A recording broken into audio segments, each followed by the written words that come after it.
All right, let's do it.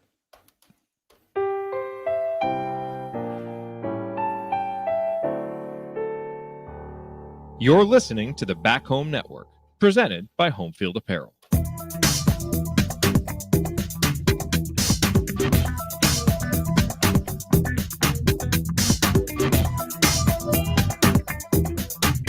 Welcome back, folks. Galen Clavio, Scott Caulfield here. Welcome to CrimsonCast. It is Sunday morning, November 3rd, and Indiana is 9-0. Scott, for the first time in school history, Indiana going up to East Lansing and walloping the Michigan State Spartans 47-10. I was there. It was a remarkable scene to behold. You were watching from home. We've got a ton to dig into. First of all, my friend, how are you doing? I'm doing fantastic. I'm doing utterly fantastic. Dude, we have a 9-0 team. I'm doing great. It really is hard to get your head wrapped around. I know. And we're going to try to dive into that. We've got a ton of you already in chat. If you're interested, head over to YouTube, get into the comments section. We're going to try to bring as many comments up as we can throughout the course of this thing as we talk about the huge win for Indiana up in East Lansing yesterday. We'll talk about the scene up there. We'll talk about where Indiana sits right now in the CFP discussion. And, of course, we're going to talk about what is shaping up to be among the most consequential games in the history of Indiana football coming up this weekend as the Hoosiers host Michigan in the marquee slot of the day, 3:30 p.m. on CBS. As Matt notes, Scott, this is the fever dream. I've had the number of people who have come up to me asking me what Scott's next fever dream is going to be has been a bit overwhelming for me. I don't even know really how to respond at this point. The next fever dream is I've been playing with the college football predictor on ESPN, which, by the way, as like an IU football fan, didn't even know exists. It's like, oh, this is cool. I didn't know these websites existed. You can do this stuff. They can predict things. And so I predict Indiana to win Michigan, lose to Ohio State, win Purdue, which might even be giving them not enough credit, not making the Big Ten title game. It has us in kind of the 8 seed range. In one of the predictions, we played Illinois in the first round, which seemed odd, but we did. But we played Illinois and then we beat BYU. And then we're suddenly, I think we were playing Texas to go to the college, the national championship game, which is, this is where it gets fever dreamy because I'm looking at that. I'm like, that's possible. Yeah, right. Nothing insane. Nothing seems impossible at this point, which is what, to a large degree, makes this so much fun. And so we're going to dive into that in just a second. First of all, wanted to talk a little bit about the folks that helped to bring the podcast to you. Of course, we are part of the Back Home Network here at CrimsonCast, and a great array of shows that you can tune into on the Back Home Network, particularly on the YouTube channel. Just search Back Home Network on YouTube. You'll find Assembly Call. You'll find the Dribble Drive. You'll find the Doing the Work podcast. You'll find Bison Chat, which, of course, we've been doing regularly on Tuesdays throughout the course of the football season. We should have some variants of Bison Chat coming for some of the other sports here relatively soon. Keep an eye on that in the next couple of weeks. But all these podcasts, everything we bring you at the Back Home Network, is brought to you by Home Field Apparel, your place to go for the finest in college fashions, the softest fabrics, the coolest designs. Scott, I don't know about you, but I am signed up for Home Field Apparel text messages. And what did I get immediately after the game ended yesterday? What did I get, Scott? 9-win Indiana. 9-win Indiana t-shirts, not just available, but on sale. They had a discount code. Go to Home Field Apparel, sign up for that. Home Field Apparel services the entire college football community, but their heart is in Indiana. Their heart is with the Indiana Hoosiers. If you haven't bought the Never Daunted Bison hoodie, or of course the Script Indiana hoodie, which I wore yesterday in Spartan Stadium, head over to Home Field Apparel. Check them out. They've got a ton of things. I saw, again, every time I go somewhere where there is Indiana football, I see Home Field Apparel. It is synonymous with the brand right now. There were so many bomber jackets and hoodies and T-shirts up at Spartan Stadium for both teams, not just for Indiana. But you Indiana fans, go check it out. Use the code HOME23. Get 15% off your first order. Real quick, I texted Connor after the game, just 9-win Indiana, and he just texted back like, "We did it, Scott. We did it."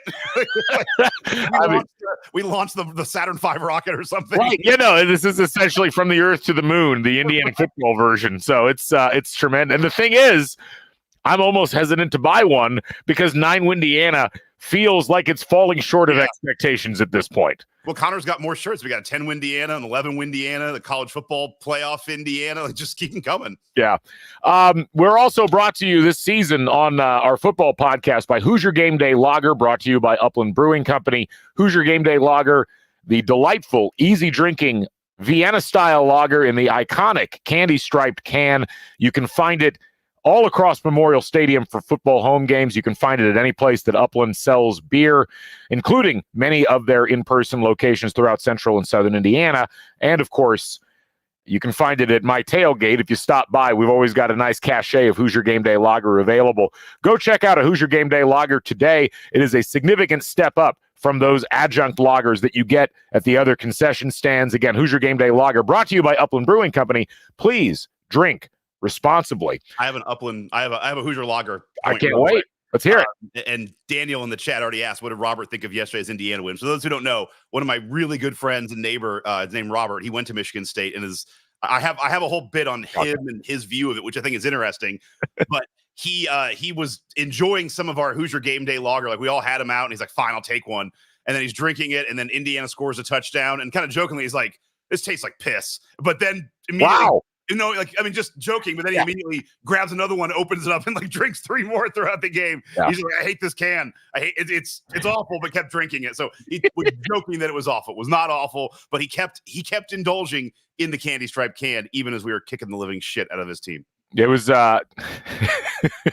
it was pretty remarkable stuff, and I certainly have enjoyed it throughout the course of the season. Hopefully you folks are as well. Also, just a quick reminder, folks, be sure to check out our Substack, CrimsonCast.substack.com. You can sign up. You can get delivered right to your inbox the podcast that we do, not just here, but also elsewhere.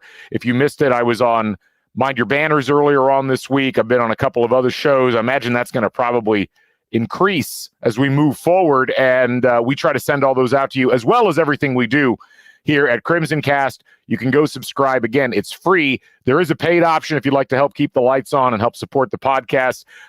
We're in full-fledged, we got to do as many shows as possible mode right now because you folks deserve it. And this is a season we need to commemorate and really keep the content flowing on. So again, if you haven't signed up for the Substack, please do so. We'd love to have you as part of the over 1,000 members of the CrimsonCast Substack community. All right, Scott, let's dive into this game. Indiana coming in, we talked a lot throughout the course of the week about how this game was potentially a trap game. It was going to be the toughest environment, hypothetically, that Indiana had played in. Not hypothetically, it really was. I mean, if you look at the 2 road games that Indiana had played prior to this road game, those were not exactly what I would call tests. UCLA, that was a pretty sedate crowd. It was not a full stadium. And UCLA fans are kind of in a self-loathing mode right now, so that the energy just wasn't quite there. Although they shouldn't be self-loathing, they just walked in and beat Nebraska at Nebraska. So the transitive property, I don't know if that makes Indiana's win over UCLA better or makes Indiana's win over Nebraska worse. I've given up trying to figure all that out. It doesn't really matter. Nebraska's bad now. Now they're bad. But UCLA's good. I can't figure it out. Anyway, good now. They weren't good to start the season. They were good until they played Indiana. Then they were bad for a while, but now they're good again. Yeah. But Indiana doesn't get credit for any of that. No. So, none whatsoever. Anyway, they also played somehow Illinois will still get credit for it. Illinois will get credit for that, yes.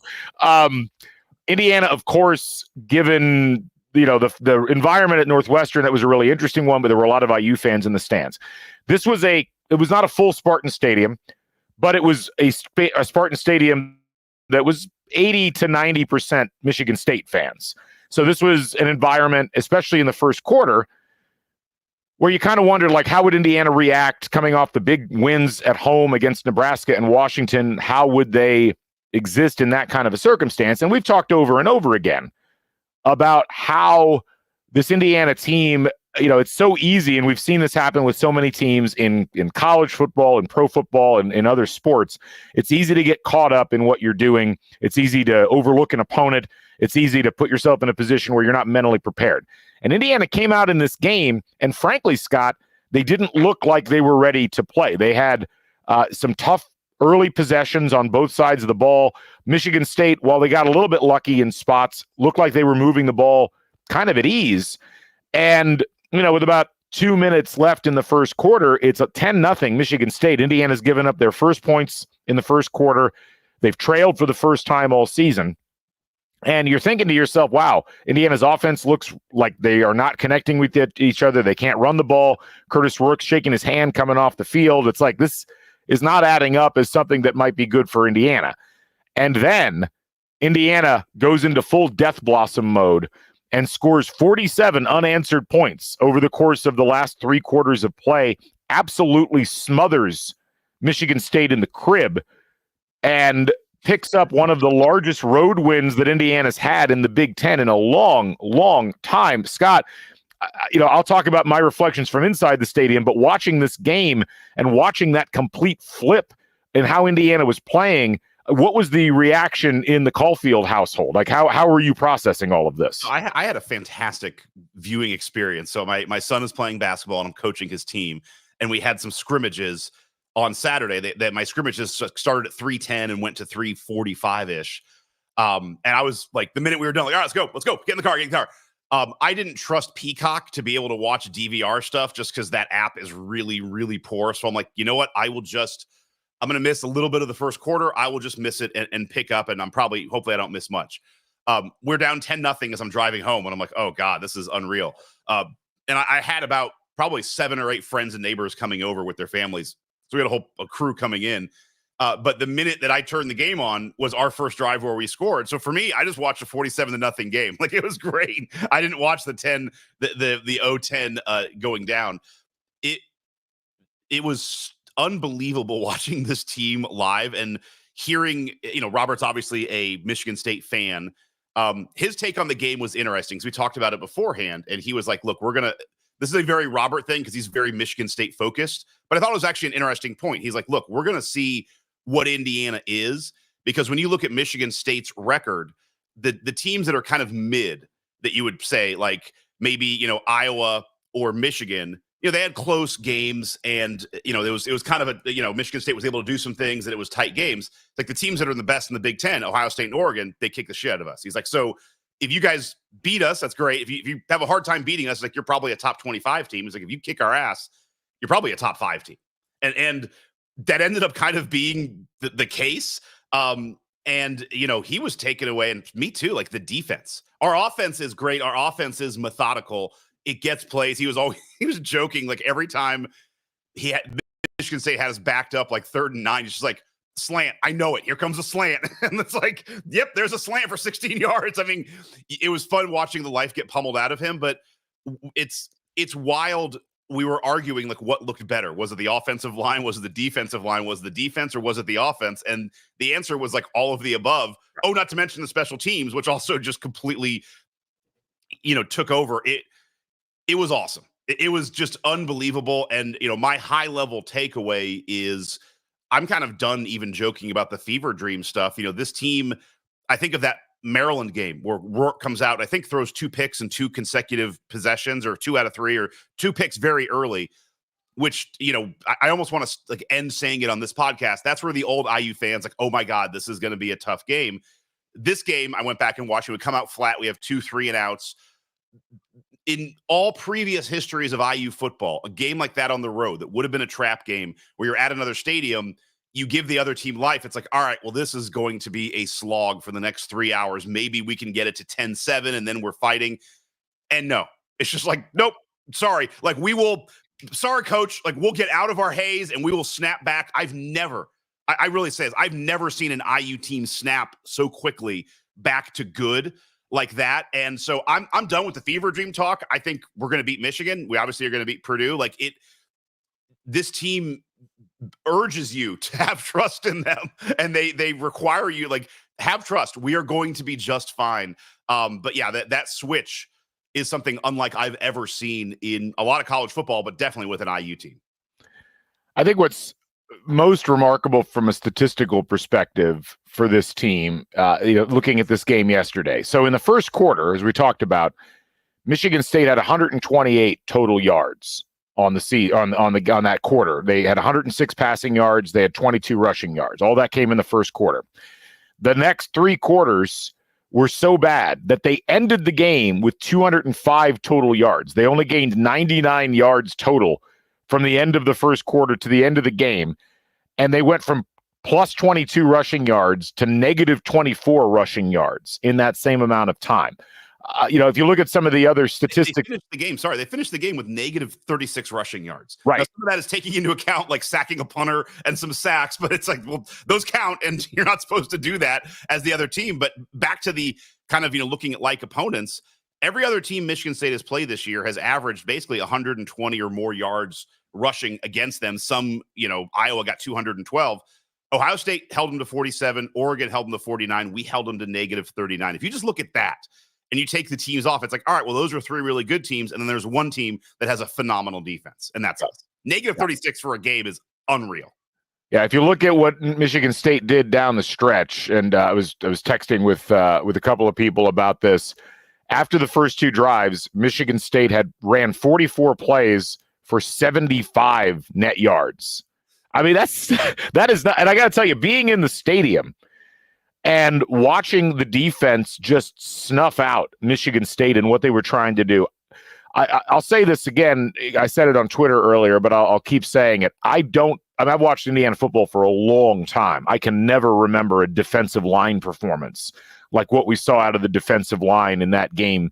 It's remarkable to me how good this defensive line has become. And you go down the list. I mean, obviously, Mikhail Kamara, that's a guy who, I think we'll see playing on Sundays. That guy has been involved in 454 snaps so far this season on defense. He has been such a havoc maker throughout the course of the season. But it's also Linnell Carr. It's also James Carpenter. It's also C.J. West. It's also Marcus Burris Jr. It's also Tyreek Tucker. Landino has come in. Mario Landino has come in and played well. Jacob Mangum-Farrar has played well. I mean, there's such depth on this defensive line, but there's also top end guys. It's not like when we've seen kind of two different things with Indiana defensive lines in the past. We don't talk enough about the defensive line and how important it is.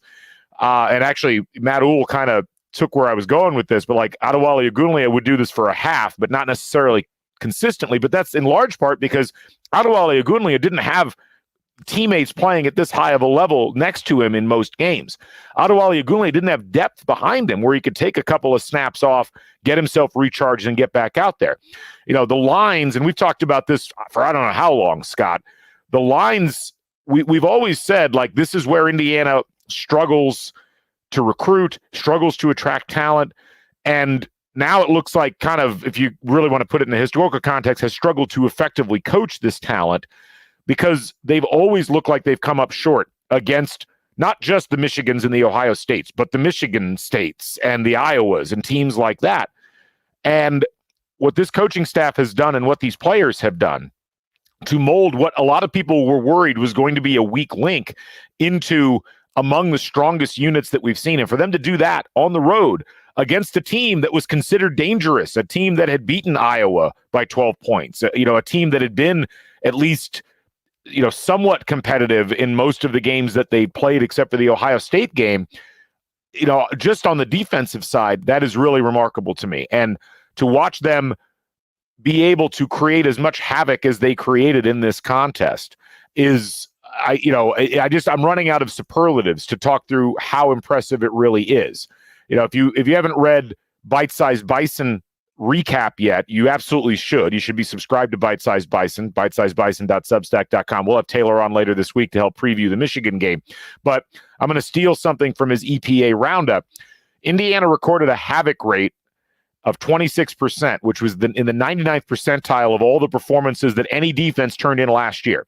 And what that means is, if you want to break it down, like, havoc plays on defense are plays that result in tackles for loss, turnovers, sacks. 15 tackles for loss in this game, 7 sacks, 11 different defenders made some kind of a havoc play in this contest. And of course, you also have to add in the 2 interceptions. That is exemplary. And we are not used to seeing these types of defensive performances. And the fact that you're also coupling a great offensive performance in is amazing. And we'll talk about that in a second. But I just wanted to give a shout out to the defensive line in particular for how well they played in this game. No, it's funny. We were watching the game, and Robert was like, dude, number 8 is everywhere. Like, and his stats, CJ West's stats don't actually do justice the game he had, because he was in almost every play. And then as the game went on, Kamara started having like sacks and some great plays. And he's like, wait, is that number? You have a number 6 and a number 8? He's like, dude, both of those guys are everywhere. And the other cool thing was, obviously things changed when Michigan State went to their backup. Although, did you see they had a player named Carson-Wentz on their team? There is a player named Carson Wentz, and my buddy Robert's like, cut him immediately. Like, I don't care, just cut him right now. On general principle, get him off our roster. That's not good for the team. But it definitely looked like, and again, these are just things we haven't seen. It looked like our defense we figured out Michigan State completely. So when we rushed just the line, I would say we were getting pressure, 90% of the time. And then near the end, it was just like, the team was almost, the defensive coordinator was like, let's just try some stuff. What if we, blitz 3 guys? And it's like, oh, that's a 20-yard sack for loss. Like, let's try blitzing 2.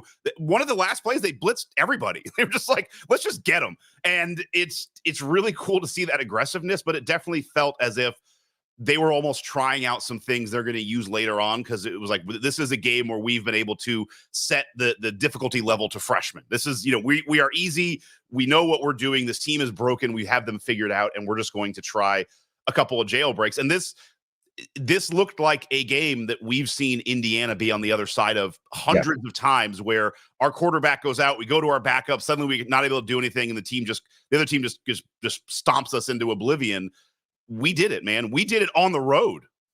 Yeah, it's what's amazing to me with all of this is just how what you just said. I was I was up there with several friends.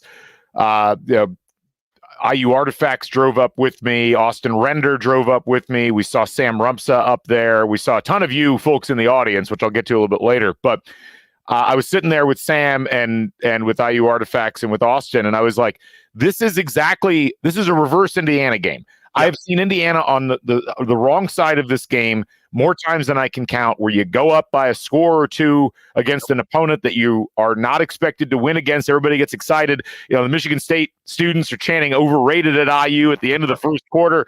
And then reality starts to set in, and immediately you start to fall behind, and you just are, it's like you're stuck in quicksand and you're watching yourself drown, and you can do literally nothing about it.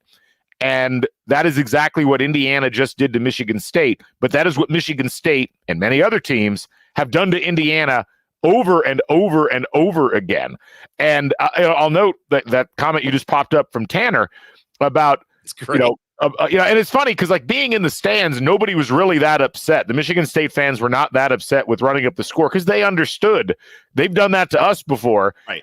And Indiana doesn't have a choice at this point. They have to run up the score. They have to score style points. It's just, we are not used to that. We're not used to being in the position where we are, like, where style points would do us any good, essentially. So it is really interesting to be on the other end of that. But as we think about the way that Indiana processed this game, we'll talk a lot about the defense, and the defense was exemplary.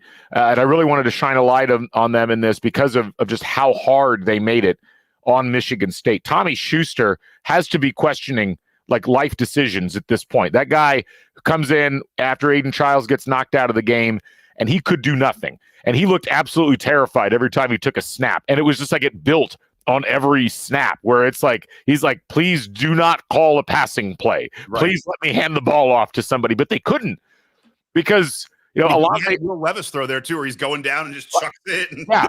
I mean, K'Ron Lynch Adams, who's had a pretty good season so far, 6 carries, 10 yards. Nate Carter, 8 carries, 6 yards. Mekhi Frazier, 1 carry, -1 yards. Ryan Eckley, 2 carries, -21 yards. It was just a bloodletting for this Indiana defense. Aiden Fisher, 9 tackles, 5 solo tackles, half of a tackle for loss. Mikhail Kamara, 2.5 sacks, 4.5 tackles for loss in this game. Sean Asbury had 6 tackles. Isaiah Jones had 5. Jacob Mangum-Farrar had 4 and a sack. And you just go down the list. Like, you almost have to mention everybody on the defensive roster for how well they played in this game. And of course, Amari Farrell with the 2 interceptions. I mean, Indiana, I think, once they got their feet under them, was going to win this game. But Farrell being able to pick off those 2 interceptions just absolutely broke the spirit of Michigan State at the time that they happened. And actually, that first interception, I think, was the highest ranked EPA play in the game. Like that completely swung the win probability, because at that point, Michigan State was still kind of in a position where their win probability was around 50-50, and that really shot it the opposite direction. Well, the thing with Kamara, I'll just say, is this is, again, one of the James Madison guys to come over. But, you see this every year in the NFL draft. NFL way more than like NBA draft. There's lots of guys in small schools who get drafted every year who end up becoming NFL players. And so you right now, there's tons of guys not playing in in the SEC or the Big Ten who are NFL talents who need to be showcased the right way. And you look at this guy, it's just like, he's an NFL talent right now, but you're also putting him in a scheme and in plays where he's able to highlight what he does well, and you put him around other guys. And I think this is, it's funny looking back. It's so silly to look at this and be like, our group of 5 players going to be able to play at this Big Ten level. And obviously some can't, but I think that on, any good power, group of 5 team, some of those players are good enough to play at the next level. You see it every single year. Yeah. And the way that this staff has been able to forge this team, and we keep talking about it every week, but the way they've been able to forge this identity that this team has about what they do and how they're doing it, and what exactly, their jobs are. And we hear it, it's a little corny, in press conferences or in the post-game availability that these guys have had, but every single time they say the same thing. Like, we're just going 1-0. We got a job to do this week. And that mentality is what allowed them to bounce back so quickly when things didn't start particularly well against Michigan State. There is this belief on this sideline, and it doesn't make sense that it's there. We've talked about how little it makes sense that any of this is happening on multiple occasions now, Scott. It doesn't make sense that it's there, but this team has such an intrinsic belief in themselves, in the coaching staff. There is a real belief that whatever happens, they're going to be able to figure out how to make it work. And I think we heard Aiden Fisher in the postgame this time around say, coach has a plan, and if we follow that plan, we're going to be fine.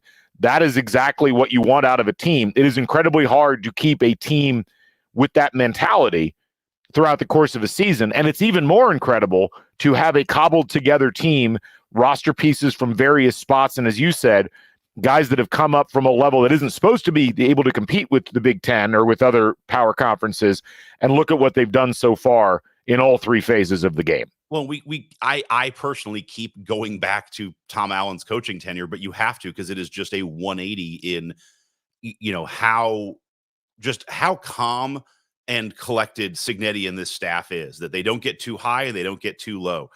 And, that was definitely not the way it was under Allen. We got really high and then we got really low. And, when you have that, a game like this, suddenly you feel like, oh my God, I want to restart this game. It's 10-0. What are we going to do? It really, really felt like Signet was just like, hey guys, can we just get up 14-10 and then we'll be able to put them away? And they did. It's just like they scored, we'll get to recite the drive, but after those 2 3-and-outs, they have a touchdown, punt, touchdown. And then it's just like drive. But it really felt as if it's like, look, guys, if we can just get up by 4 points, we'll be better on this team. And they just did it.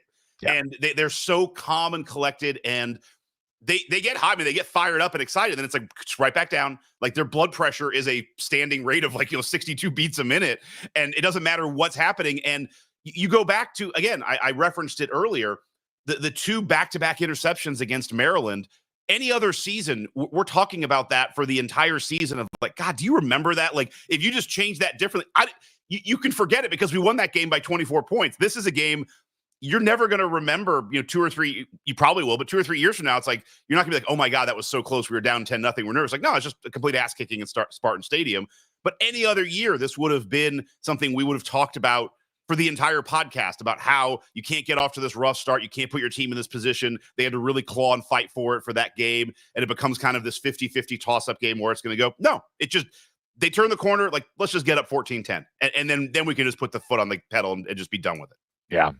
Let's also talk about the offense. I don't want to give short shrift to the offense because it was a great performance by them as well. So Curtis Rourke, he's back, Scott. He's back. Healthy. He looks healthy. It was a little bit concerning early on, and he talked about how he was having a little bit of trouble getting grip on the ball. But, man, if you just looked at his stat line, you'd have no idea. 19 for 29, 263 yards, 4 touchdowns, and spread the ball around to some of his favorite targets. Keshawn Williams, 6 catches, 86 yards. He was the possession guy throughout the course of the game.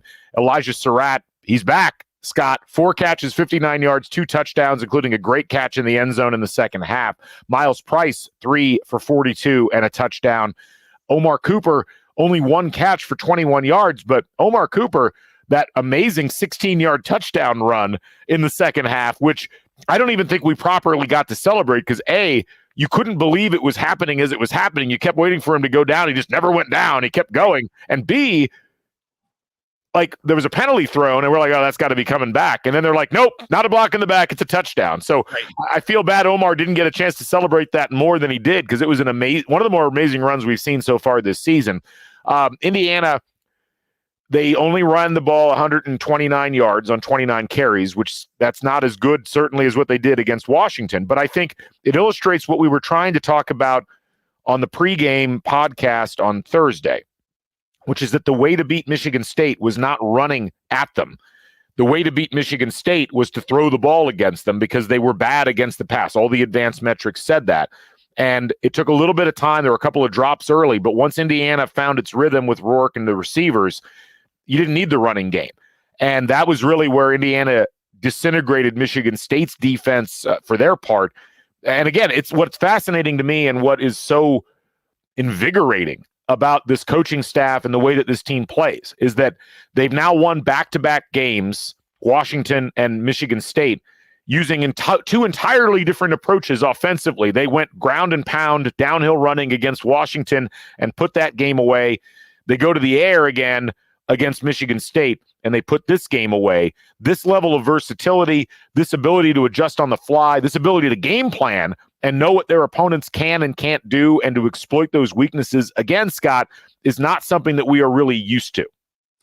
No, and if you look at the game log, you see it. You know, against Nebraska, we have 215 yards on the ground. In this game, we have 122. Washington's kind of up the middle. We have 188. You look at passing yards. Well, Nebraska always had everything, 280. Only 124 against Washington. You had 263 against Michigan State. That is what is nuts here. And as we've said just over and over again, you have it's wild to say it in Indiana, but you have just a plethora of riches. You have all of these great pieces. There isn't one piece that stands among the rest. I mean, I think Curtis Rourke is probably that piece, but it's not like he's just a singular talent. He's just a great quarterback who has a great ability to make seemingly the right read almost every single time, whether to tuck it or pull it. One of those throws, he had an RPO where he pulled it back. I think then he ran and tucked it, but it was the best RPO I've ever seen. He's so good at hiding the run and then pulling it back. A couple times on Peacock, they had the wrong side of it because they thought he tucked it or they couldn't tell. I mean, he's so good at that. But it's not like this is one of those where, okay, Tevin Coleman isn't playing well, so we got to find a way to get the ball in the air. It's just, it really is this coaching staff is, we know what the game plan is. It feels like they're going into every game. They understand what they need to do. Yeah. But that's what a good team does. And that's what a good coaching staff does. We just haven't seen that where this team is so malleable, but it's also cool because they come at it from basically the same set. They're running kind of the same pistol formation for everything, but they're able to have variations all across the board on offense for all of these things. It's not like they come out in a wildcat sometimes. They're coming out in shotgun. You can definitely tell what they're doing.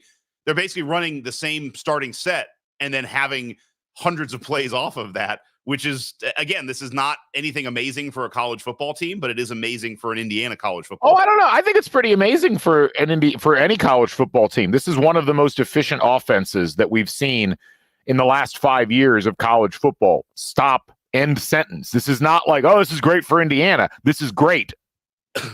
Yeah. Period. Exclamation point. Ethan noted, and this kind of picked up on what you were saying, Rourke's RPO reads, that is run pass option, by the way, for those of you who are not up on the lingo, are so good he consistently fakes out the camera. And as Jordan Bailey, who was in the stands, we didn't get a chance to see Jordan, but I know he's on the other side of the stadium. He was faking me out live in the stadium watching him. It was true. It was like Michigan State was clearly confused. And this is what Rourke provides Right. That Jackson just doesn't have that ability. And most other quarterbacks don't. It's no knock on Jackson. Like, this is not something that's normal, but this is what you have when you have a quarterback with this much experience and who's playing this well. His ability to make the read, it's so important, and it puts so much pressure, not just on the opposing team's defense, but on the opposing team's offense, because Indiana has consistently found a way, 46 points per game of way, to score over and over and over again. And I think, as Zach Osterman pointed out in his piece today, that puts so much pressure on your offense because now you can't afford to go conservative. Every 3 and out that you have is a chance to have Indiana go score a touchdown on the other end. And now you're screwed because now you've really got to start pushing. And that's where a lot of these interceptions have started to pop up over these last few weeks. You can see opposing offensive coordinators and opposing quarterbacks being like, we got to get every single one of these things right or we're going to be in trouble. They haven't gotten them all right, Scott, and they've been in trouble as a result of it. That is, again, we're not used to watching Indiana be the chess master in these games. We're used to Indiana having to respond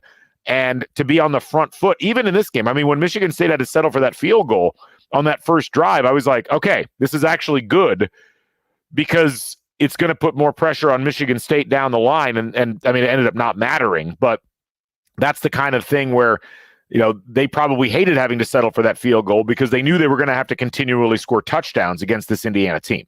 Here, all that 100% true. It's what I love about this team. They just choke teams out with their efficiency on offense. Here's just a very interesting thought. I never thought we'd be here as a podcast. We have, you know, maybe the best offense in the country. We're averaging 46.5 points a game, 9 games into the year. If I told you that, and then I said, but we're going to start a podcast after a game and really sing the praises of the defense, I know. you'd be like, that's insane. I mean, that is what is so wild about this team is I came away from that Michigan State game being like, I think our defense might at times be better than our offense. It's an offense that's scoring 46. You know, they scored 47 that game. They scored scoring 46 points a game. It's just wild to think about that because if you told me we had the best, yes, Ryan, we are all in there. Welcome. I mean, we are all just, you know, we're brains in a big pile. We've all locked into the same fever dream. But the idea that we have this offense, you'd be like, all right, well, our defense has to be giving up 42 points a game and we're just playing a ton of shootouts. You know, no. And, you know, our defense isn't putting up the numbers that would be historically good, but this might be one of the best defenses I've seen Indiana have in the last 20 years. It just gets overshadowed by the offense. But again, as we said today, we started with the defense because they were just unbelievably good. So I'm not trying to switch it back to defense. Sorry, but it's wild that we're so good on offense, and yet we're still at a point where we can talk about how good the defense is. Scott, it's time for everybody's favorite segment. Recite the drive. Yes, you got it right this time. All right, hey, watch either. Who's bringing it to us this time? I think this one's being brought to you by Shalubies and by CommunityCars.com. So let's go ahead and dive in. We started a credit. Oh. We haven't signed that contract yet. So let's run through Indiana first as we go punt, touchdown, punt. Now you look at that and, you know, you forget after that touchdown drive that they had that got them back within 10-7, that Horton touchdown pass from Curtis Rourke. You forget that, like, they punted again and it was still 10-7, you know, Michigan State there for a while. Yards on 3 drives up to that point if you take out the touchdown drive. But then Indiana comes back and they go touchdown. They punt towards the end of the half, and that was kind of crap. That I almost want to take that punt out of there. I have no idea how on earth the replay official actually deduced that they could see the ball and say, well, you know, that's a foot before the line. Like, give me an effing break. Good. Every time we've had so few problems, relatively speaking, with the Big Ten officiating this year compared to previous years, but occasionally it like pops up and you're like, no, go away. Bad Big Ten officiating. That was terrible. Anyway, we're going to take that one off the board. On the plus side, I will say one of the interceptions, it does look like it might have been bobbled, and they just went straight through it. So yeah, we're only going to focus on the things that harm us. Okay, but then second half, Indiana goes touchdown on a 6-play, 65-yard drive, field goal on a 9-play, 44-yard drive, touchdown on a 2-play, 21-yard drive, touchdown on a 5-play, 37-yard drive, and then an 11-play, 17-yard drive that ate up 8 minutes and closed the game out. I mean, this is another game, Scott, where Indiana was able to outscore themselves in the second half versus what they did in the first half. But man, to go touchdown, field goal, touchdown, choke out to close the game is pretty darn incredible. That is really remarkable. Well, again, it goes to the versatility. We've had multiple games where we have these chokeout drives. We just get to a point and it's like, all right, we're going to end the game. We're just going to have a 9-minute drive. And it's wild. Like, again, the versatility of this offense to, some of those touchdown drives, one was 49 seconds, the other one was a minute 37, then a minute 43, and then it's like, well, we'll just do one that's 8 minutes.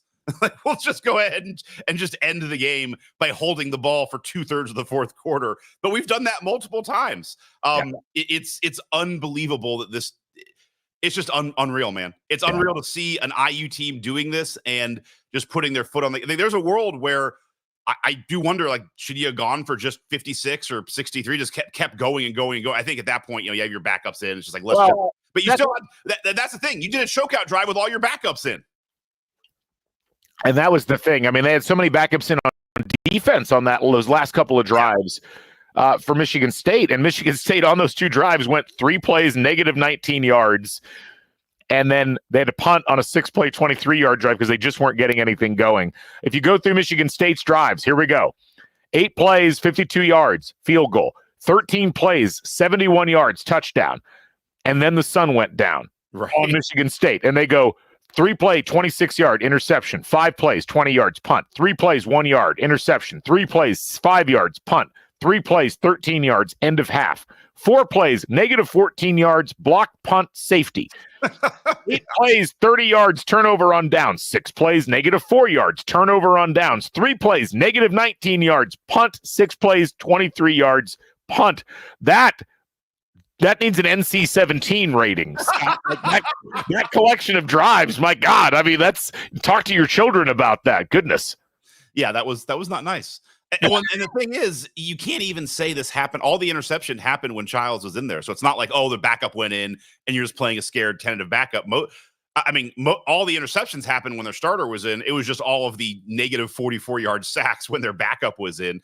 And you had, 2 blocked punts in there? Yeah. 1 tipped and then one that should have been blocked for a touchdown. Just he looked the wrong way, but that should have been a touchdown blocked punt. Just a complete ass kicking, like I said earlier. And what's wild is we continue to do this. We did this against Nebraska. Yeah. You look back at the score, it's like we'll look at Washington and think that was pretty much a butt whooping too. It's wild. When I did the preview podcast on Thursday, I'm not trying to call this person out because I actually really do enjoy the back and forth with the other schools and the people that are advocating for their teams. So there was a Spartan commentator. Because in that preview, I was like, I think Indiana's going to be fine. Michigan State's actually pretty bad statistically. They've had a lot of trouble on offense. I think I picked Indiana to win, I think it was 38-21. Little did I know. But the comment that he made was, when I said this is an offense that struggled, his comment was, well, imagine Indiana playing Ohio State, Oregon, Iowa, and Michigan in that order. What do you think the offensive output would be? The reality is Indiana's played a pretty weak schedule compared to Michigan State. And it's like, well, the problem with that is you're not taking into account that Indiana might just be that good and hasn't had the opportunity to play top teams. Statistically speaking, when you looked at Michigan State, they were going to have to make big plays, athletic plays. They were going to have to leverage their players in ways that were going to create problems for Indiana.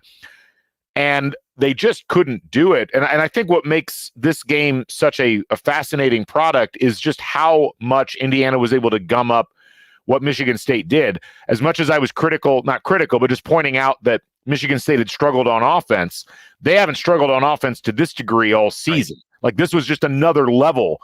And it does make you wonder. It's like, okay, well, you played Ohio State. Ohio State's really the one team that you can go back and look at Michigan State's season so far and say, well, they've not they didn't play very well in that game. They lost 38-7, which I'll note was not by as many points as Indiana beat Michigan State. Just want to throw that in there. But, they scored as many points against Oregon as they scored against Indiana. They've been a team that struggled some on offense at various times, but to watch Indiana do what they did and choke them out like this and also be able to score as much as they did was really impressive. And I think Indiana deserves a lot more credit nationally than they got for this game, at least in what I've seen in the recaps. I saw somebody put like top 10 most impressive performances, and they didn't have Indiana in the top 10. And I was like, Indiana just went in and beat what at the time was a 4-4 team, right, by 37 points in their home stadium. This was not like a 1-8 team. It wasn't like they were going in and beating Purdue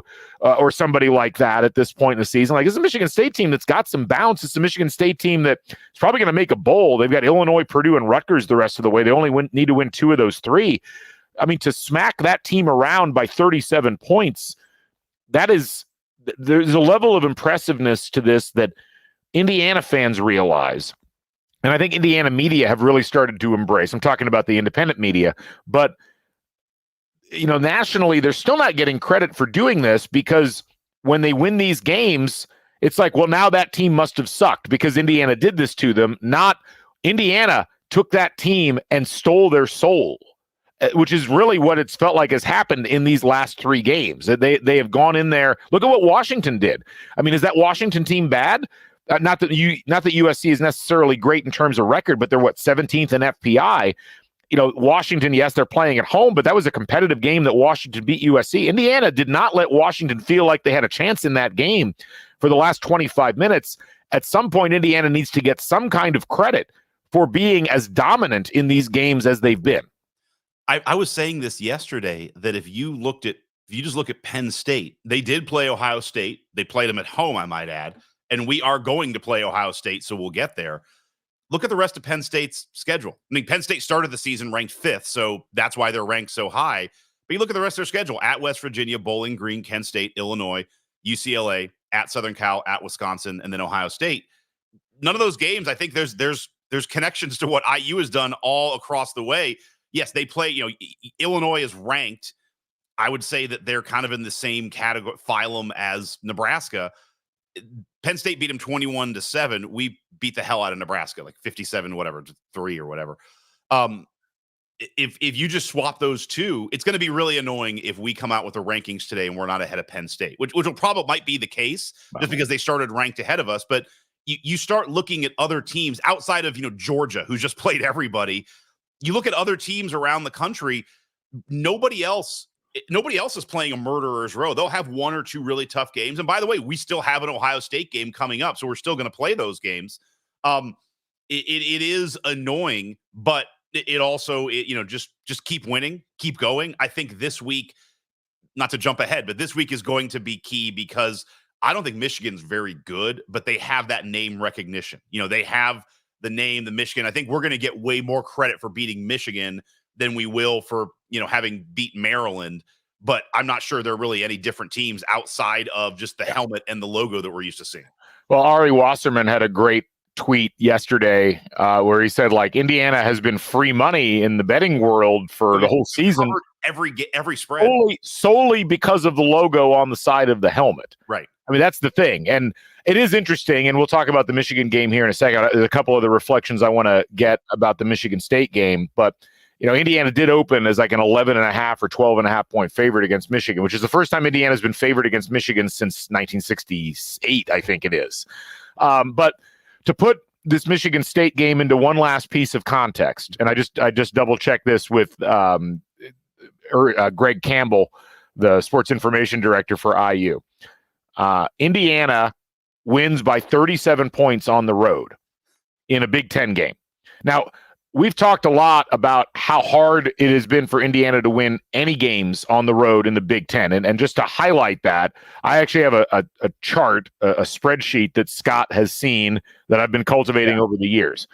Since 1997, Indiana does not have very many wins on the road in the Big Ten. I think the number now with this game is 21 road wins on the Big Ten total in the 24 seasons that have existed within this millennium.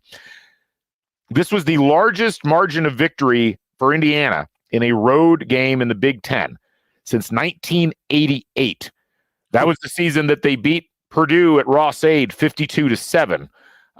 That's how long it's been since Indiana won by this margin of victory on the road in the Big Ten. So again, I just want everybody that was there or anybody that watched the game to just take a step back and savor that for a little bit, to be able to go in, not to a terrible team in the Big Ten, but a mid-table team in the Big Ten, and beat them by 37 points on the road is a historic accomplishment for this Indiana football program.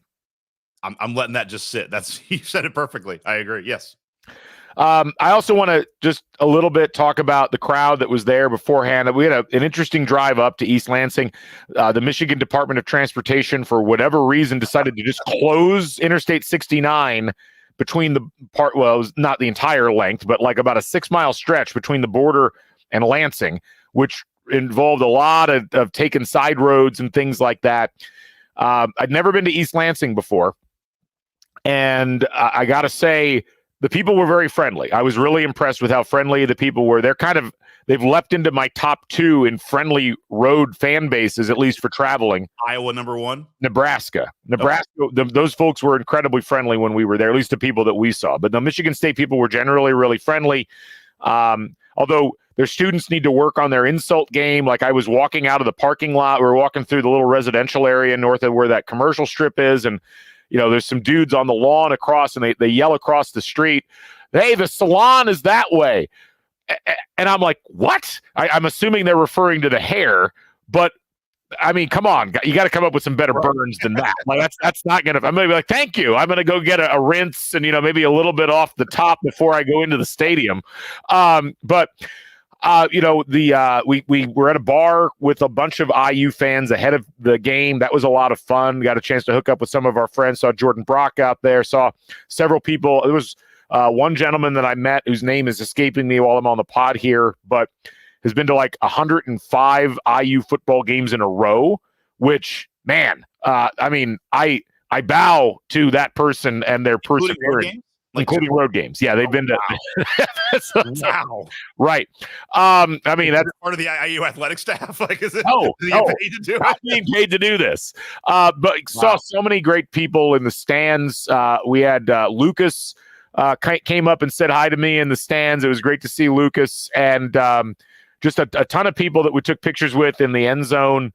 After the game, had some folks run up and take some pictures up in Section 8 with me as well. It was great to see everybody. And it was a jovial and excited and for the most part, not rude IU fan base. Like, everybody was just happy to be there in terms of like watching Indiana perform that well in every aspect of the game. It was really cool to see. And again, it's like, we've seen this with UCLA. We've seen it with Northwestern. We've now seen it with Michigan State. Indiana has traveled very well to these games, and I expect to see that continue. This is really a fun team to follow. But as Hooperazzi points out, he was up there. We saw him post-game. The parking was terrible. That was probably the worst parking situation that I've ever experienced for a football game, and I've been to a lot of places that don't have a lot of parking. I mean, I used to go to games at the University of Miami when they were in the Orange Bowl, which there was no parking in Little Havana, I can tell you that. This was worse than that. Like, we spent 40 minutes looking for a spot. We finally found a spot at the I think East Lansing High School or whatever it was. So it was, but it was a fun trip. We really had a great time. It was great to see so many IU fans there. And it was just one of those situations where you couldn't help if you were an IU fan, but just, it was so life affirming, especially after the game. I mean, watching the team come over, get the old brass spittoon, bring it over to the fans that had traveled. There were some students in the mix. There were some younger alumni. There were older alumni. Everybody cheering them on. Signet coming off the field and leading that Go IU chant that he's decided he's going to adopt. He acknowledges the crowd across the board. Scott Dolson's out there. Pam Witten was out there. I mean, it was just like, it was cool to watch that collection of IU people and the fans that were there. And that there's this fun in-person connection that I've seen now in all three of these road games, where the players are acknowledging the fans are acknowledging the players. There's an immensely communal sense between this fan base and this team and the people that are coaching it and running the athletic department. And it's a special. It's an emotionally special kind of thing, especially if we've watched these two groups, the fans and the program, not always really be that close with each other. It's been a lot of tension over the course of time. I feel like there should be a stat, like a Bill Connolly stat of like opposing stadium clearouts. Because you look at UCLA and Michigan State, that's 2 of our 3 Big Ten road games. We have cleared out their stadium by really the fourth quarter. Because you were there, but watching on TV, by the fourth quarter, it's like there's nobody there. It's just IU fans are left. We've done it back-to-back weeks. I do feel like if you're able to do it at Ohio Stadium, that should be like worth 4 points versus doing it at Michigan State. But that's a great stat. 2 out of 3 Big Ten road games, you cleared out the stadium because you were beating the team by so much. And we were noticing it. Eric Knabel, who a lot of you know, he was texting me. He's like, I predict we're going to have a lot of spare seating available to us when the fourth quarter started. And he was right. And it was cool to see. And again, I give all credit to Michigan State fans. They were actually very, very cordial with us. We got a lot of, hey, good luck the rest of the season. Please beat the hell out of Ohio State comments. So that was nice. Actually, well, it was really, please beat the hell out of Michigan first. Yeah. Please also beat Ohio State. So it was nice. It was a good experience overall. Any final thoughts about this game, Scott, before we move forward to talking about what's going to be coming up this week? No, I'm ready to talk about the next. I'm already fired up for the next game. Yeah. And finally, we flew back from our fall break trip before the Washington game, got in at like 2 a.m. And that was a noon kickoff where with college game day, so I had to leave at 7. Not a quick turnaround. As I mentioned before, I'm coaching my son's basketball. Our first game is on Saturday, although I don't know the time because the commissioner's a little bit underwater trying to get things out. But I'll be coaching a game that morning, sometime at 9, 10, 11 o'clock. And I was like, please don't make it a noon game. Like, just help me out because I don't know. My son will want to play basketball, and I don't know what I'm going to do. The 3:30 kick really helps me. So just thank you to the TV networks for helping out Scott on CrimsonCast. It's much appreciated. Thanks for doing me a solid. We're going to talk about that, but we need to introduce something. I hope this works. I don't know if it's actually going to play, and if it doesn't, I'll just say what I'm going to say, but I wanted to play this first. Let's see if this works. Hold on.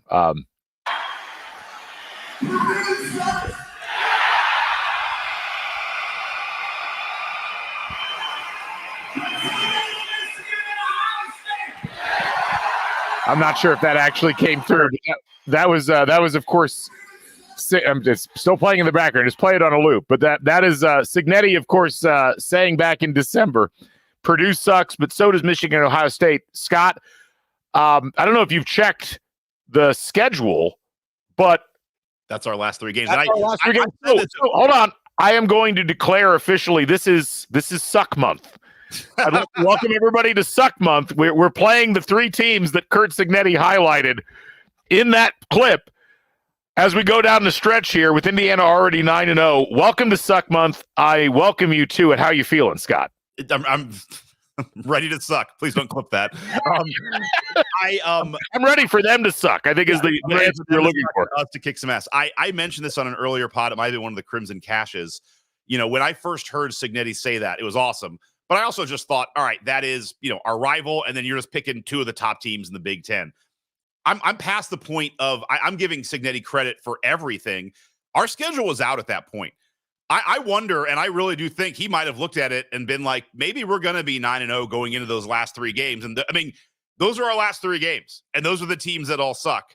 I'm not sure it's a coincidence that he just picked those teams out of thin air. So I think let's show Signet that they do suck, and let's go out and beat the 3 of them. Signation. Yes, Jordan. So let's talk through this because this Michigan game is so pivotal, and we're going to have a lot about this Michigan game later on in the week. But there's a couple of things I think we need to highlight with before you get into a little bit of a preview. Can I just say one thing? Yeah, go ahead. Because I think he deserves it now. But I do think that what's on the table here, just based on the fact that it's Michigan and it's a name and they're defending champs, I do think when Indiana, I'm changing my tune, when Indiana wins this game, I think this is when Signet locks up Coach of the Year. I think he should already have it locked up, but I think this is the game that locks up National Coach of the Year. I don't know what the argument would be for anybody else at this point. I mean, it's not UCF going from like 0-12 to whatever they did in terms of record. But again, it's like you've got such a history of not competing at this level at Indiana. And all of the changes that have occurred over the course of this last 11 months. I mean, it's all happened in this last 11 months, Scott. This is not something where it's like, well, we laid the foundation for a year and then we kind of got, I mean, it's wild to think through the implications of everything that Indiana has done in such a short period of time. And look, the players deserve a ton of credit. The assistant coaches deserve a ton of credit. Scott Dolson deserves a ton of credit for making the hire, but Curt Signetti is the guy that had the plan. I don't know how you look at what has gone on across college football and don't say this guy deserves coach of the year right now. I don't care what happens the rest of the season. I totally agree, but I think this win will lock it up. Well, so let's talk a little bit about this. Ultimately, Indiana's facing a Michigan team that they are now either an 11.5 or 12.5 point favorite over, and that is largely because Michigan has struggled so badly offensively. We just played Michigan State. Michigan State's averaging 19.8 points a game. Michigan is only averaging 21 points per game. Michigan on the course of the season, if you look at what they've accomplished, their wins, they're 5-4 on the season. Their wins are against Fresno State, Arkansas State, USC by 3 at home, Minnesota by 3 at home in a controversial game, and Michigan State by 7. That's their wins. That's all of them. Their losses have been to fairly good teams. Texas, at Washington by 10, at Illinois by 14, and then of course the game that they played, where they played fairly well against Oregon, all things considered. So there's two things to think about here. A, and I think Patrick had this in a comment earlier, this is a brand that is frightening. This is a team that Indiana has beaten once since 1987 and has beaten twice since 1967. It is a brand that you don't have to work to get worked up about. You don't have to convince somebody to play hard because Michigan's going to be on the other side. It's a team that has a ton of talent across most of their play, but it is a team that has struggled at the quarterback position, has struggled to score. This is going to be the biggest test for Indiana because it's, in terms of like just the mental hump of being able to say, we can go out and beat Michigan. Michigan's no better than us, but we have to execute every play. Now, we've seen Indiana do this over and over again this season. We're going to talk through a lot of the individual statistical matchups as we go through the rest of the week. But, what makes this such a tough game for Indiana is kind of what made the Michigan State game ostensibly, but not in reality, a tough game for Indiana, which is the building of pressure and expectations. And the idea that if Indiana wins this game, they're going to be 10-0 for the first time in school history. Right. They will have almost locked up a college football playoff at large berth. If you go through the selector and you go through some of the other things that are happening in college football or will happen in college football, and they'll be doing it in a marquee television window on CBS. Like this is, you get the jingle that comes in at the beginning, that CBS college football jingle that's always been associated with SEC football. The eyes of the college football world are going to be on Indiana in a way that they haven't been all season because of the fact that they're playing Michigan, because that's such a big brand. This is going to be a huge game. And again, this is where Curt Signetti and his staff have a tremendous task in front of them this week to keep their players grounded and level-headed. The players have a huge task in focusing on the film, focusing on how they can exploit Michigan's weaknesses. Statistically, Indiana is the superior team. There's no question. That's why the lines have opened up where they have. That's why they're likely going to stay there. But again, this is one of those dragons that you have to slay en route to whatever the final boss battle is. You have to be able to beat Michigan. And it's just something that even in seasons where Michigan hasn't been that good, Indiana has rarely ever done. And so, I think we're going to have to be going through a lot of this psychologically as a fan base this week. But I also think that for the team and the coaching staff, this becomes one of their biggest challenges because you get over this hump and it opens up an entirely new set of vistas that you would have never even imagined before the season started. Agree with all of that. But I also think, as we've seen all year, the concern of previous IU football seasons affects us, the fans. It's not affecting Coach Signetti or this team. That they are just immune to it. They move on with it. And if you look at, you looked at Michigan State, like I mentioned earlier, as a bellwether team. When they played mid-level teams, they played them pretty well and lost. When they played really top-level teams, they got their ass kicked.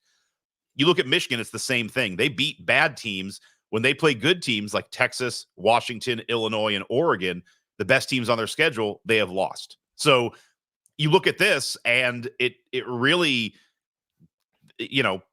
this is where I'm really ready to shed some of the IU fan base, just armor that's been built up year over year, because this team has shown nothing that it's not going to be prepared and ready. Michigan State was a real trap game in my mind. That was a tough environment, and it played out about as bad as you could expect for the first 10 minutes of the game, and they turned it on a dime and won. Yeah. So I'm even, they could come out and throw 2 picks again and get down 14-0. I'm not going to be awesome. I'm not going to be in a great mood, but I'm never going to feel like this team can't come back and just start kicking ass again. And it does really feel like Signet understands all of this. The only thing that gives me pause, just because we don't want to talk positively the whole time, is, and I don't have the schedule in front of me, maybe you can pull it up, James Madison's schedule last year. They kind of had a similar rise last year. They get game day there. It's like they are at the precipice of seeing the new vistas, as you said, and then they lost, I think, to Appalachian State. So there is, this Signet has kind of been here before, standing on a precipice of doing something that has never been done before, and he wasn't able to do it last year. Now, I think we all should have the utmost faith in Signet, and I'm actually happy that happened, because I don't think Signetti's the kind of guy who's like, well, that's a fluke. Like, I think he really has looked at that. What did we do wrong? How did we prepare for that game incorrectly? How can we change how we're going to prepare? So I think it's actually a blessing in disguise that happened last year, but that would be the only thing, is when you look at that last year, James Madison had that moment and they were not able to cash in. Well, and, I think it's interesting, and to some degree, it's a great point, and I agree with that. But I'd almost argue that Signet and this staff and many of these players, having been in a position where they were on the precipice and they end up losing a game at home to an Appalachian State team that was good. They were a great team, but they finished 9-5 on the season. They scored like 32 points a game. That was a really good Appalachian State team. Having been through that experience, that really will, I think, help the leaders on this team and the coaching staff know what to avoid as they go through this week. And look, game day's not going to be here. Big Noon might be here, even though it's a 3:30 kick for CBS. I don't totally know yet. How wild is it as IU fans? Like, Big Noon might be here. Maybe not. Like, who cares? Like, just normal Saturday. But I do think that you really do bring up a good point. We worried about this before the Nebraska game. Like, wow, all this attention, sell out. Like, is Indiana going to be able to navigate the emotional hurdles? We worried about it for Washington. Game day is going to be here. You don't have your starting quarterback. Right. Can they navigate those hurdles? You feel like they're going to be able to navigate this. It's a different type of hurdle. It's a different type of hurdle because they've now thrived in the spotlight a couple of times. Can you keep doing it? That's the mark of really great teams. And that is something that I think is going to be really fascinating to watch as we go into this upcoming week. I love a 3:30 start. I think it's our first three. Did we have one earlier? It's obviously first 3:30 start in the Big Ten. I think it's going to make for just great tailgating for you and the tailgate crew. I'll be coming down after whenever my basketball game is. But I think this is the perfect time for a real frenzied crowd, because sometimes the noon kickoffs can be a little tough for people to make it down. The 3:30 is just the perfect time. You'll get the sun setting and hopefully the weather is good. But I do think this is going to be a great crowd. And I also think, one of my I unfortunately have a lot of friends who are Big Ten fans. My buddy Danny, who him and his parents, he's coming down with his family. He's a Michigan grad. He's always come to the games. And I've told him, like, dude, be ready. It's going to be different. Like, I don't think he's used to having a bunch of, Michigan fans in the stands yelling "Go Blue" and stuff like that. And like, dude, I don't think it's going to be like that. Like, Nebraska didn't bring anybody. I know they travel really well. I just don't see a world where Michigan brings the kind of fans they did in the past. And I told him, like, it's going to be loud. And again, I think you hit it the best. Our stadium is not going to scare Michigan. Michigan has been in really tough environments. They've played in, Ohio Stadium. They played in tough places. What it does is it buoys our team. It gets our team fired up, and that's the most important thing. We had a great question from one of my former students and an avid listener of the podcast, Ta, asking, For soccer fans like me, what's the soccer equivalent of Indiana's football season? Leicester City's Premier League title run in 2016. I actually think that's a great comp. Like a team that was not picked to do anything. Like this Indiana team was 16th or 17th in most of the preseason projections in the Big Ten, not nationally, in the Big Ten. Right. They're coached by a manager who has won things at lower levels, but is still kind of viewed with suspicion or a lack of respect at the top level. In Leicester City's case, it was Claudio Ranieri, who, won Serie C, which is the third division of Italian soccer with Cagliari, won Serie B, which is the second division with Fiorentina, had won the Copa del Rey with Valencia, but these were all lower level things for the most part. He comes in and takes this Leicester team, and they keep winning, and everybody's like, well, they're going to collapse eventually. They're going to collapse eventually. They're going to lose this game, or Chelsea's going to catch them, or Tottenham's going to catch them. It was a weird year that year in the Premier League, and it never happened. And they keep winning games down the stretch, and at the end of it, they're Premier League champions. And it is the most improbable thing, I think, arguably, that's ever happened in the top 4 or 5 major leagues in European soccer. This would be at maybe, it could be a higher level of improbable if Indiana were to actually carry this through, go 12-0, go to the Big Ten title game. It's mostly the out of nowhere nature of it and how it just kind of, this team of players that people didn't think was going to be able to compete, not just competing, but meshing into a unit that people took shots at all the time. People thought, well, they're not actually that good because of the brand name. No one took Leicester City seriously. Nobody thought of them as a contender, but they come out of nowhere and they win the league. I think it's a great shout, Todd, and I'll think about other thoughts. I'm sure Zach Osterman, if he listens to this podcast, will maybe have another comp that he would throw in there, but that would be about as good as I could think of with this one. I don't watch soccer, so I don't know. Tony Miola, like that's as far as I'm going to go. I don't know. I will say my buddy Robert had a great point. He's like, now I hope you guys win the national championship and you never go down by anybody else. So the only team that was able to get a lead on Indiana was Michigan State the rest of the season. And as you were saying that, I do think, like, here's my fever dream that is funny now. If we make a run to the college football playoff and get to the national championship game, it will be funny just to see how much they move the goalpost again. It's like, well, Indiana played the first round. They were at home. That's they played Illinois, not good. And they played BYU. That's not a great team. And then, Texas, that maybe it'll be like, there's, it's like, it'll be funny just to see the goalpost moves all along the way. It also is, people are talking on the chat a little bit about the Ohio State game. I'm already pre-annoyed because if we go 11-1, which I think we're going to do, I think we could go 12-0. We'll talk about that next week. But if we go 11-1, and even if we play well against Ohio State, there's going to be a bit of, well, I told you, like, they can't play the good teams. Like, nobody can, like, not everybody can beat Ohio State. Like, the idea that, people are asking me, God, if you lose to Purdue, is this going to be just kill your heart? It's like, we have 9 wins. We've never been here. Like, this is the highest level we've ever had. Like, I thought we were going to win 8 games. I thought we were crazy. My goal every year is to win 6 and go to a bowl. Like, that's not changing until we have 5, 6, 7 years of this. Then maybe I'll go to like 7 wins. Like, the idea of these heights are nuts. And I never go into a year thinking, well, we got to beat Ohio State on the road. Well, yeah, no, it is wild, and it's hard. Again, as I talked with a lot of IU fans yesterday at the game, I've talked with many of you as I've seen you around Bloomington, or we've been chatting on these pods. It's you almost don't know what expectations to have. Like, how are we supposed to feel? What are you supposed to think? This is uncharted territory for this program and its fans. It's uncharted territory for people outside the program who don't know how to address a 9-0 Indiana that has an 86% probability of making the college football playoff now. Has a margin of victory of like 28, 29 points a game. Yeah. There was a comment from Allison Dalton here. I wish my late husband was here to see this. Of course, he has better seats than I do. Well, Allison, I think about my dad with this all the time. And I know a lot of other people, feel the same way. Like the people that we know that have loved or have followed IU football for a long time, and this was never even in the conversation as a possibility. It's why this season has been so special. It's why this Michigan game is so, like, it could be such a key exclamation point on what Indiana is able to do at home. I mean, it's been amazing, that atmosphere in Memorial Stadium the last 3 games.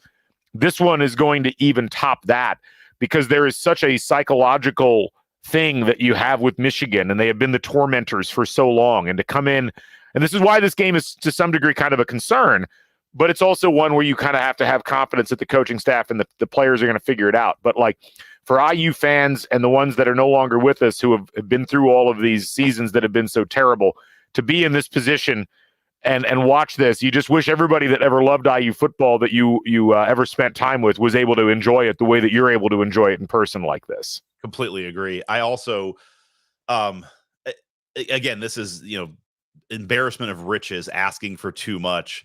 It is the only thing that sucks.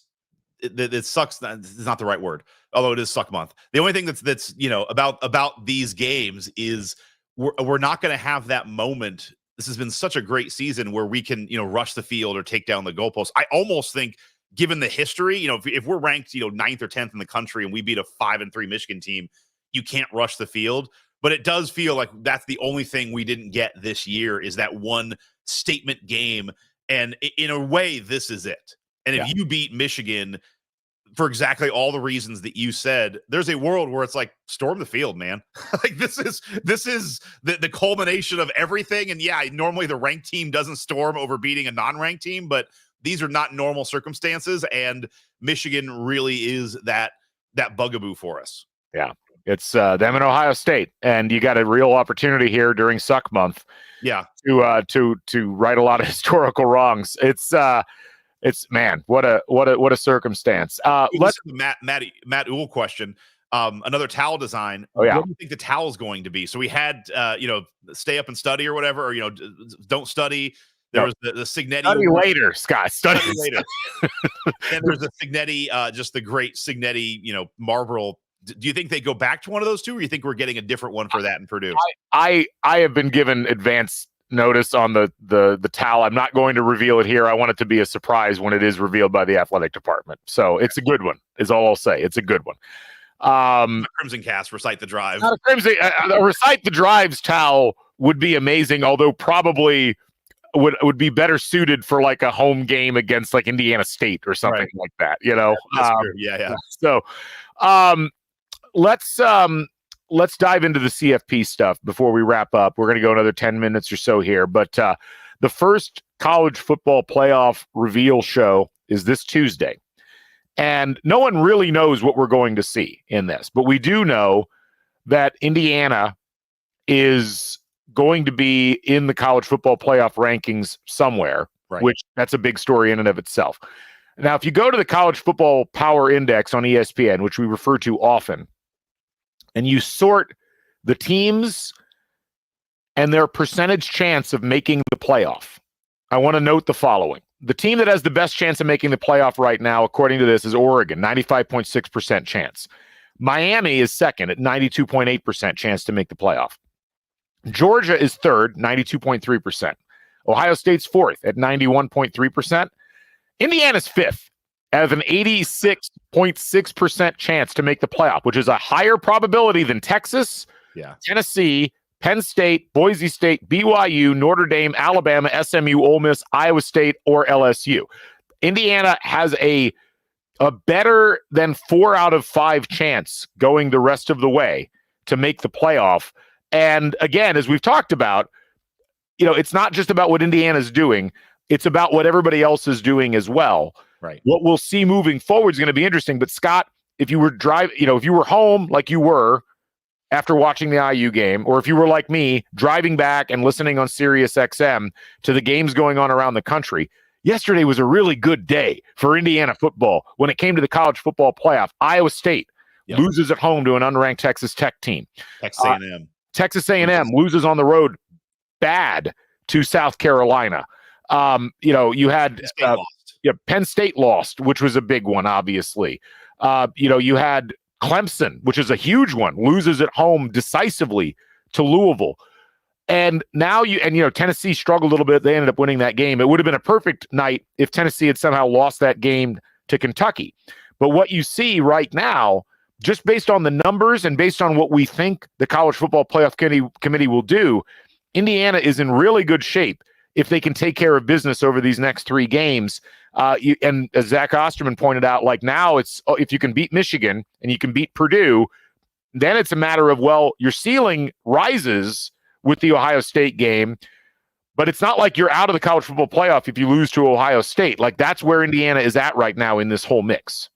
The thing that I've been trying to figure out is if we beat Michigan and Purdue, lose to Ohio State, and then I don't think in that scenario we make the Big Ten championship, because I think Ohio State would make it over us and Oregon would still make it. But my biggest fear is I definitely see a world where we go 11-1. If we make the Big Ten championship and then lose to Oregon, I could see them leaving Indiana out in that scenario. I know it's something you've talked about a couple times in the past, and it's annoying because that same scenario, if that happens to Penn State, they are in.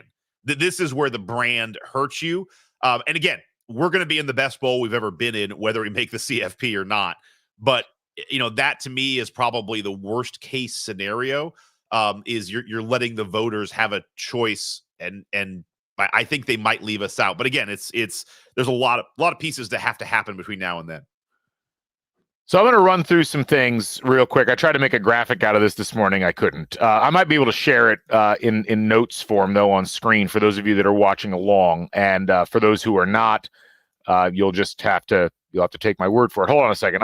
I don't want to show you what all of my notepads look like. That would be really disastrous, I think, for several people, including myself. But let me. Your salon appointments, are they all on there? Salon appointments. Okay, I'm going to pop this up, and I hope I'm going to zoom in on this a little bit. Here's the thing about everything you just said is correct. However, what I also think you should note is the following. Here's the following things that are guaranteed to happen elsewhere in college football between now and the end of the regular season. All right. So I might be able to zoom in a little bit more here. Texas or A&M are guaranteed to have another loss. Either Texas is going to have 2 losses or A&M is going to have 3. Alabama is either guaranteed to have 3 losses or LSU is guaranteed to have 3 losses because they play each other. Georgia is guaranteed 2 losses or Ole Miss 3 because they play each other. Georgia and Tennessee play each other. So that means 2-loss Tennessee or 2-loss Georgia. Notre Dame or Army play each other. One of those will get another loss. Clemson is either going to have 3 losses or Pitt will have 2. Iowa State and K-State play each other. You also have to add in that one of Georgia, A&M, Tennessee, or Texas will pick up another loss in the SEC championship game. Either Miami or SMU is guaranteed to lose a game in the ACC championship game. And either BYU, Iowa State, or Colorado are guaranteed another loss. And this is where, when we talk about the projections, it's easy to look at Indiana in a nutshell or in a bubble and say, well, gosh, if they don't do this or that, they're going to be in trouble. But Indiana going 11-1, even if we accept that they would lose to Ohio State, which I'm not ready to do anymore. Same. We'll talk about that in a week, but yes, same, or 2 weeks. Even if you accept that occurs, Indiana is going to be in really good shape compared to most of the other teams that they're going to be in the mix for. And this is why going out and winning 47-10 on the road at Michigan State and maintaining these margins of victory becomes so important, because when you can't say, well, our strength of schedule number-wise is better, let's look at the style points. Let's look at how much you're beating everybody else. And that is where Indiana's got a real advantage, because, if they can win 2 out of 3 or even all 3 of these remaining games, they're going to be in such better shape than most of the other teams around them, based upon what we've seen the College Football Playoff Committee favor in the past. And that's going to be the big question, is how does the College Football Playoff Committee navigate what Indiana's resume is going to look like compared to, I will note, Scott, teams like Miami or BYU, who frankly don't have any better level of results than Indiana has. And even teams like Penn State, where, should Penn State be ranked ahead of Indiana? I mean, what have they done? They've beaten an overrated Illinois team at home, and they barely squeaked out a game at a USC team that has a losing record. Like, where else? And they have a loss, by the way, which Indiana does not have. Like, what has Penn State actually accomplished? What has BYU really accomplished? What is, and this is where you start to get into the Clemsons, the LSUs, the teams that should be rightfully underneath Indiana in the pecking order. There's a lot of potential scenarios and directions here, but I just want to let people know that right now, if Indiana takes care of business, I think Indiana is in pretty good shape. It's wild. Just absolutely wild. It's also frustrating when you sent this out almost every week now. When you look at the full AP vote, it is wild to see people still in the AP vote putting Indiana in the 17 to 20 range, which I think is what's dragging down our ranking. And it's really frustrating because there's no reason why they should be there.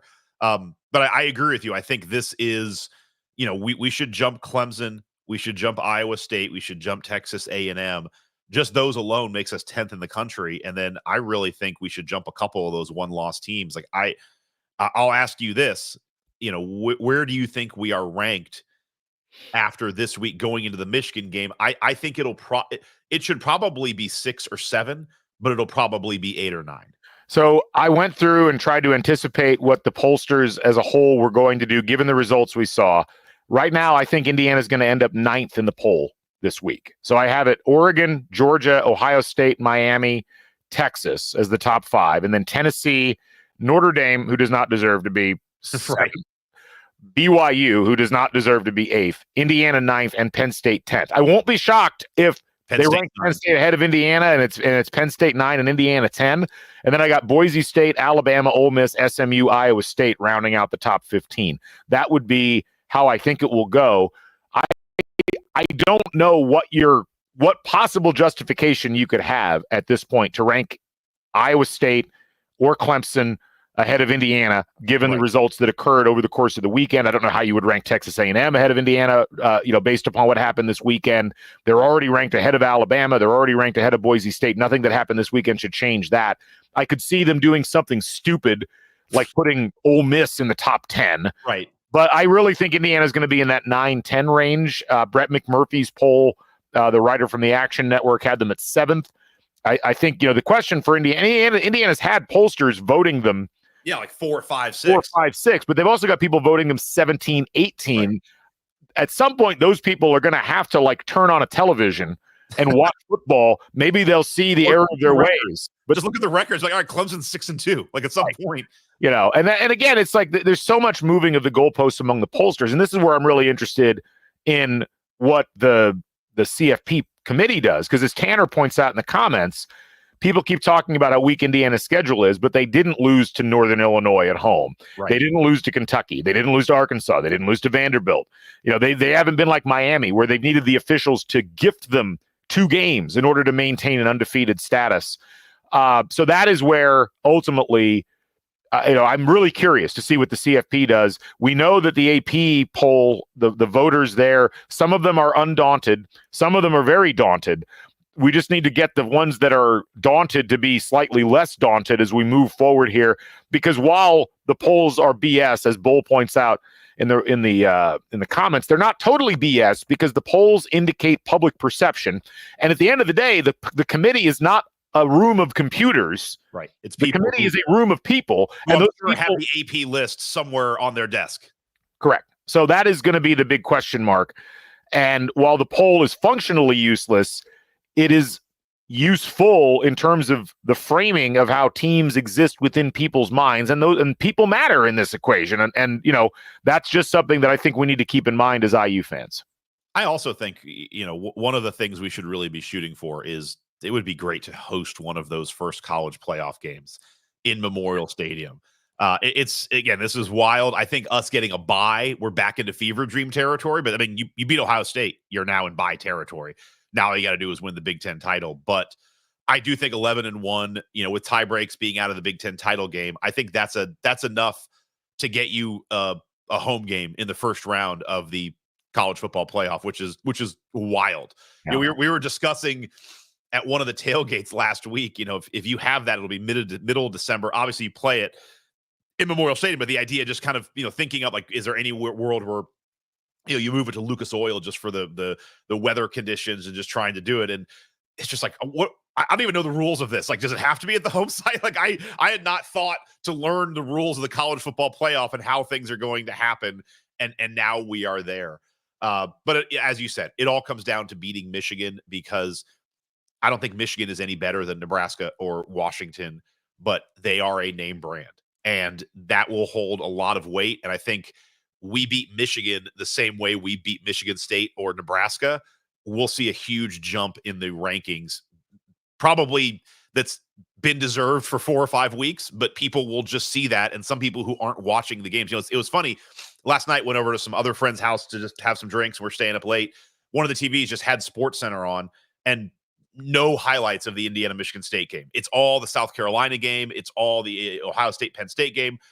you still have to kind of seek out Indiana if you want to see them play. And unfortunately, a lot of the games are just such ass kickings. I'm sure a lot of people are like, no point in turning it on. This is a game that I think people will watch. And I think a lot of the AP voters will watch and look at this score. And so this one really does stand among. But Scott, I got to give you credit. You've managed to do two things in the last few weeks of the podcast that have infuriated some of the fans listening. One of them is the suggestions that Indiana move the playoff game out of Bloomington. I'm not saying we do. It was an idea for weather. All ideas are on the table all the time. No, they're not. That idea is off the table. In fact, I'm gonna burn the table and throw it out the window. That's how off the table it is. The other one, and I wanted to mention this because I got several people in the DMs yesterday, including Lauren Powell, who said, "Tell Scott I'm coming for him," after his "let's get it out of the way" comment about trailing at some point this season. Well, get it out of the way. I think I had 7 or 8 people at the game yesterday bring up the fact that they were like, "Well, Scott must be happy now." So I just wanted to say it's fun. I'm enjoying the repartee that you're developing between yourself and the fans on some of these things. We are all we're all not daunted. I am not daunted with these comments. We are all together not daunted. I will say every time you bring up the weather in December in Bloomington, I'm reminded of the end of my first semester freshman year when I'm driving back home from Teeter, and I get in the car and I think it's December 19th and it's 66 degrees and sunny outside. I had the windows down the whole way driving up. You never know. I will say though, I think this defense and the way that this passing game plays with the precision they do would be amazing in any weather. And I think that there's a real advantage. You want to take advantage of this. You really do. And I think the fans... It was literally just... You can look at all coins. If we are not keeping an open mind in this election season, no, I'm joking. Keep an open mind. All things. Let's come together as a fan base. Let's not be divided. I love it. Completely agree. Moving it would be insane. They're not going to do it. They shouldn't do it. But let's have discussions. I mean, by the way, it's stupid. The idea of us going 10-0 would have been a stupid discussion at the beginning. If we were doing our preview podcast, I'm like, Galen, I really want to talk about how important the Michigan game is going to be. We're 9-0. You'd be like, Scott, shut up. What are you talking about? It's amazing. I love it. Just a quick note, B-Town Uber driver noting on Twitter that CBS is predicting Indiana will be 7th in the poll. Again, they're right. I just don't think they'll be correct. We'll see what happens, though. Anyway, so all right, we got a lot coming up this week. We will keep you folks posted. We're going to have, obviously, our preview podcast coming up probably late Thursday evening or Friday morning, so keep an eye out for that. We'll have some other shows. We'll have Bison Chat coming up Tuesday night. We'll have CrimsonCast coming up later. I'm going to try to sneak some additional podcasts in throughout the course of the week. Sorry we didn't have more this past week. It was pretty busy at work, and we do have day jobs that we have to participate in, so just want to keep everybody, we're going to do our best. We're going to get the content out there, and we will continue to do so. We appreciate all you folks sticking with us. Scott, any final thoughts from you before we wrap up? No, I mean, I'm excited to. What is your tailgate plan? What are we doing? Just give us the real quick. So I think we're going with barbecue shakes this week. So, this is, of course, the solo cup with pulled pork, mac and cheese, coleslaw, little barbecue sauce drizzle. You mix that up. It's really delightful. Might have a couple other things. I'm excited about the 3:30 because I get to finally cook lunch. I've been cooking a lot of breakfasts over the course of the tailgate season so far this year. I'm looking forward to cooking some lunch. And if you want to stop by the tailgate, folks, we're in lot 12. I'm sure you'll be able to find us. Anyway, Scott, really appreciate talking football with you as always. It's been a joy and a pleasure. And thanks to all you folks, over 350 live viewers at various times throughout the course of this stream. And of course, many of you who are listening afterwards because you couldn't catch us live on Sunday morning. We appreciate you whenever you are listening to CrimsonCast. And certainly please keep coming up, saying hi, taking pictures. I love meeting all you folks out there. It was great to see so many of you up in East Lansing, and we'll look forward to seeing you all down here this Saturday as Indiana takes on Michigan. Hopefully top 10 Indiana, both in the AP poll and in the CFP poll, hosting Michigan. Huge game, program-altering game potentially for Indiana coming up this weekend. And you need to show up, show out, be loud, be excited, help this team get over the hump and get to 10-0. And that'll wrap it up for us. Again, for Scott, for the entire Back Home Network crew, For our title sponsors at Home Field Apparel, and of course, the folks over at Upland, I'm Galen Clavio saying thanks for joining us here on the show. Indiana 9-0. They host Michigan this upcoming weekend. We'll see you all out there. We'll catch you folks on the flip side. Bring back the Bison. Stay never daunted. So long, everybody. Bye, folks. Thanks for joining us today. It was really great. Bye, guys.